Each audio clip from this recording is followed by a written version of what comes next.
Report TV, we made it for you.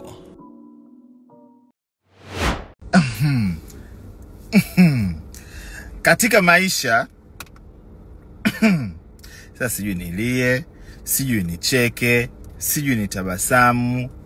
Lakini mimi jamani, mimi na upendo sana. Unajua watu wengi mnanichukulia kama mimi za mwamwa, sijui mnanichukulia mimi mbea, sijui mnanichukulia mimi yaani vyovyote mnavyonichukulia mimi. Jamani. We, koma, we. Bwana ustaki. Nini? Mama. Huyu muongo. Huyu wewe muongo. Na umbea ninausema. Kakaangu Omi. Wewe unamjua Omi wewe? Unamjua Omi wewe vizuri wewe?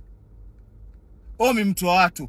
Omi anapenda watu. Omi mimi nakupenda sana kwa sababu Omi una chuki na mtu. Watu ndio wana chuki na wewe. Wallahi nakwambia. Omi chunga sana kuwa karibu na binadamu.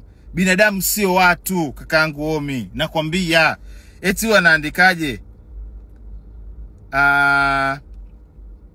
Kaandika, kaka Juma, mambo vipi? Msanii wenu, kama ni Xiaomi hapa, msanii wenu kagombana na tajiri yake.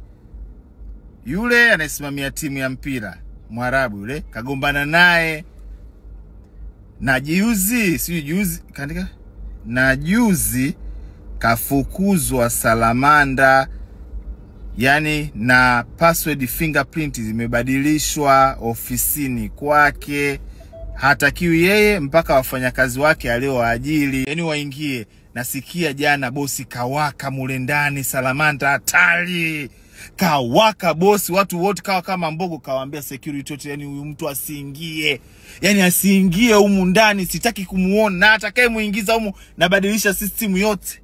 Mpaka ile fingerprint ukiingia ofisini sisi na unaweka kidole hivi, hata pale kwetu sisi ofisini zipo. Unaweka kidole hivi, inakutambulisha wewe. Basi ile imebadilishwa. Sasa itakuwaje? Lakini chanzo cha ugomvi hakijulikani mpaka sasa hivi. Sababu kubwa ya kumtibua bosi haijajulikana mpaka muda huu. Mungu Baba. Kwa hiyo wamegombana. Si mwana familia yule. Gomvi kubwa. Bosi hataki kumuona msanii kabisa katika macho yake. Mungu Baba. Bwana roho nzuri. Au fitina za watu. Hata mimi nampenda kweli yule kaka, ana roho nzuri. Wallahi lazim leo na hapa. Nampendaga sana, mwenyewe anajua. Hii habari mimi kwangu ni huzuni. Sijaifurahia. Hapana. Yataisha tu lakini. Yataisha. Pole kaka Omi. Binadamu hao wamewachunganisha. Sio siri. Ugomvi tokea juzi leo tu uvuje. Hao ndio binadamu. Ngoja nikasali tala wewe.